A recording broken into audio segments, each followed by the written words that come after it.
Halo Sobat Mager, terima kasih sudah klik video ini. Dan untuk yang baru mampir ke channel ini, selamat datang. Hari ini kita akan membahas sebuah film yang berjudul Dead or Alive, sebuah film yang disutradarai oleh Corey Yuen dan dirilis pada tahun 2006. Film ini mengusung sebuah pertarungan bela diri yang cukup epik, serta ditambahkannya adegan-adegan humoris yang membuat kita gigit jari serta berharap ada di situasi yang terhimpit. Baik tanpa banyak kata, inilah Dead or Alive.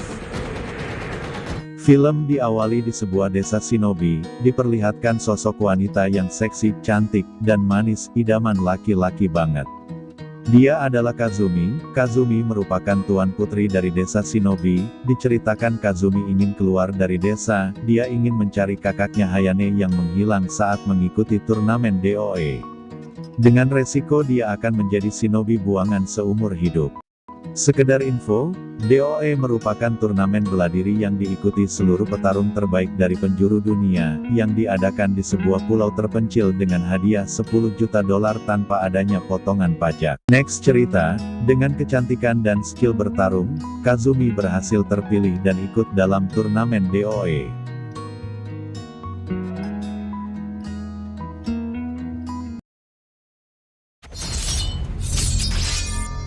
Dia adalah Tina, seorang pegulat. Di scene ini diperlihatkan perahu yang dinaiki oleh Tina akan dibajak oleh para perompak nakal. Namun dengan skill bergulat dan kebaikan hati, semua perompak itu berhasil dikalahkan. Dia pun diundang untuk mengikuti turnamen DOE. It's okay. I'll give you a hand. Yeah.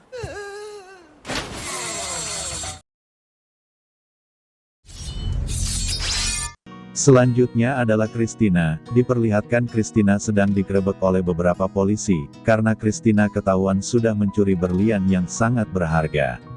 Namun dengan kepiawaiannya, dia berhasil mengelabui para polisi dan membuat semua polisi pingsan karena pemandangan yang susah diutarakan dengan kata-kata. Dengan tubuh seksi dan kebarbaran itu, dia pun diundang ke turnamen DOE. Do me up.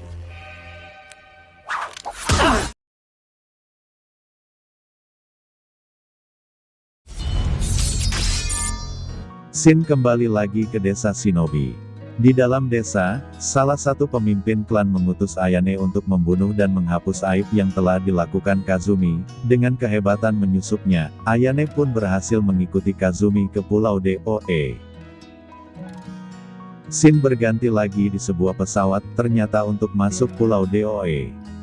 Kazumi, Tina dan Christina, mereka dibawa ke sebuah pesawat dan dalam pesawat juga sudah ada Max, Hayabusa serta petarung lain yang menanti mereka.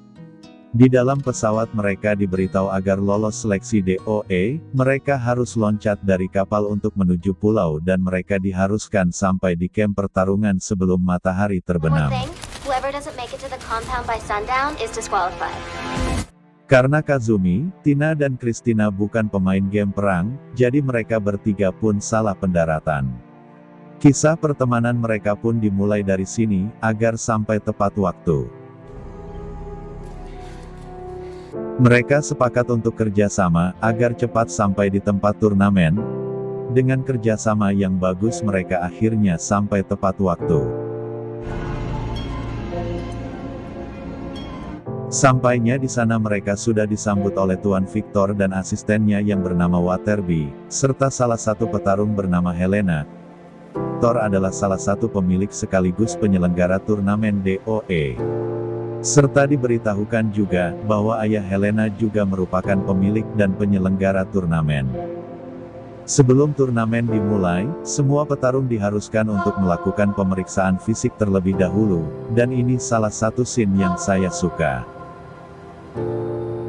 Setelah pemeriksaan fisik selesai, Kazumi, Tina, Christina dan para petarung, lalu diantarkan ke kamarnya masing-masing. Namun tanpa disadari, dalam kamar Christina, sudah ada Max yang bersembunyi sembari menunggu momen yang tepat untuk melakukan sesuatu. Setelah Christina selesai mandi, Max langsung keluar dan mengajak Christina untuk mencuri uang yang ada di DOE, dengan nilai uang $100 juta yang disembunyikan dalam berangkas besar dalam camp. Namun anehnya Christina tidak mau mendengarkan penjelasan Max, malahan dia menyuruh Max untuk berhenti menjelaskan rencana dan menyuruh Max untuk melakukan sesuatu terlebih dahulu menggunakan lidahnya. Di pertarungan awal, Kazumi dihadapkan dengan Leon. Seorang petarung yang memiliki tubuh berotot serta kemampuan bela diri yang cukup bagus. Dikatakan bahwa Leon yang telah mengalahkan Hayane dan menjatuhkannya dalam jurang. Dalam pertarungannya yang cukup sengit, Kazumi berhasil memojokkan dan melempar Leon hingga menembus dinding kamar Christina. Kazumi merasa bahwa Leon tidak mungkin mengalahkan kakaknya, karena dalam pertarungannya Kazumi berhasil menghajar dan menjatuhkan Leon dalam kolam renang dengan sangat mudah. Namun berbeda dengan Kazumi, Tina malah dihadapkan dengan ayahnya yang skillnya sama-sama seorang pegulat. Namun karena ini sebuah lomba, pertarungan anak dan ayah pun tidak bisa dielakkan. Dalam sengitnya pertarungan, dengan teknik bela diri dan keahlian bergulat, dia pun berhasil mengalahkan ayahnya dengan sebuah tendangan tanpa bayangan. Setelah selesai melewati babak pertarungan awal, tibalah hari bersenang-senang, di mana para petarung dibebaskan untuk beristirahat dan bermain apapun yang mereka suka. Namun dalam situasi ini, para petarung malah mengadakan sebuah lomba voli, di mana pemainnya adalah Tina, Kazumi, Christina dan Helena. Sebelum pertandingan dimulai, Kazumi dihampiri oleh Hayabusa. Di sana Hayabusa meminta Kazumi untuk mengulur waktu para petarung dan Tuan Victor agar dia bisa menyusup ke dalam camp dan mencari Hayate di dalamnya. Setelah perbincangan selesai, pertandingan voli pun dimulai dan Hayabusa pun mulai menyusup ke dalam camp DOE. Dalam penyusupannya Hayabusa dihadang oleh para penjaga dalam camp. Mereka semua pun berhasil dikalahkan dengan mudah. Namun dalam penyusupannya Hayabusa berhasil dijebak oleh Waterby dalam sebuah ruangan. Scene pun berganti di sebuah pinggiran pantai, di mana pertandingan voli diadakan. Dalam sengitnya pertandingan voli yang berlangsung, sebuah shuriken melesat dan mengenai bola voli. Kazumi pun menyadari bahwa Ayane sedang mengincar nyawanya. Dengan tergesa-gesa Kazumi pun mendatangi tempat shuriken itu berasal. Setelah Kazumi sampai di sebuah hutan bambu, dia langsung diserang oleh Ayane menggunakan pedang. Beruntungnya Kazumi berhasil menghindar tepat waktu, sehingga serangan Ayane hanya membuat bajunya saja yang sobek, bukan kulit mulusnya. Dengan refleks yang bagus, Kazumi lalu meraih sebuah batang bambu. Dengan bambu itu ia berhasil membuang pedang dan melempar Ayane cukup jauh. Sebelum tragedi berdarah terjadi, beruntungnya teman-teman Kazumi datang, yang membuat Ayane harus mundur dalam pertarungan. Setelah hari bersenang-senang telah berakhir, pertandingan DOE pun dimulai lagi, di mana diperlihatkannya Christina sedang berhadapan dengan Helena, di bawah gerimisnya hujan. Pertarungan pun dimulai, dengan skill bertarung yang nyaris sama. Pertarungan yang terjadi pun sangatlah menegangkan. Namun karena lamanya pertarungan, stamina dari Helena pun mulai menurun, yang membuat Christina dapat memutar keadaan dengan beberapa pukulan serta bantingan. Christina pun berhasil memenangkan pertarungan. Singkat cerita, Kazumi, Tina dan Christina berhasil memenangkan semua pertarungan, namun mereka merasakan banyaknya kejanggalan dalam pertandingan. Di hari terakhir turnamen, mereka bertiga sepakat untuk menyusup ke dalam camp dan di dalam ruang tengah mereka berhasil menemukan jalan rahasia yang menuju korps utama. Mereka pun menyusuri jalan itu dan setelah sampai ujung, mereka menemukan Hayabusa yang tidak sadarkan diri, dan tanpa mereka sadari, mereka bertiga juga sudah dijebak dan dibius oleh Victor.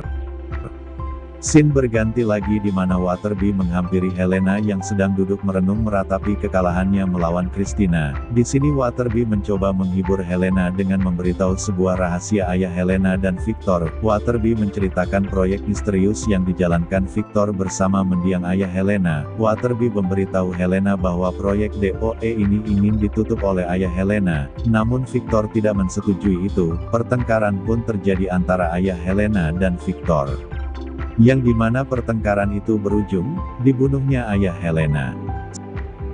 Scene berganti lagi di sebuah lab penelitian. Di scene ini Victor menunjukkan 4 semifinal DOE kepada pihak sponsor turnamen, dan di sini Victor menunjukkan sebuah alat berbentuk kacamata, di mana alat itu berfungsi untuk mengcopy semua gerakan para petarung. Setelah semua gerakan petarung sudah dikopi, Victor pun memperlihatkan kemampuan kacamata itu kepada pihak sponsor dan para petarung yang masih dikurung, dan orang yang dia lawan sebagai eksperimen adalah Hayate, kakak Kazumi yang telah diklaim mati. Dengan kacamata itu Victor dengan mudah membaca gerakan-gerakan Hayate, sehingga Victor dengan mudahnya mengalahkan dan melempar Hayate ke tebing, namun sebelum Hayate jatuh ia berhasil ditangkap oleh Ayane. Sembari mempromosikan kacamata canggih itu, Victor tidak sadar bahwa Helena dan Waterby telah berkhianat. Dengan kepintarannya Waterby berhasil mengeluarkan semua petarung yang dikurung. Alhasil mulanya sebuah turnamen bela diri seketika berubah menjadi pertarungan trisom melawan Victor. Dengan kecanggihan kacamata itu, Kazumi, Tina dan Christina, mereka bertiga tidak dapat menandingi kekuatan dari Victor, yang membuat Victor berhasil kabur. Namun sebelum Victor meninggalkan camp, dia sudah menyalakan bom waktu dengan tujuan agar pangkalan DOE meledak dan tidak ada orang yang terselamatkan.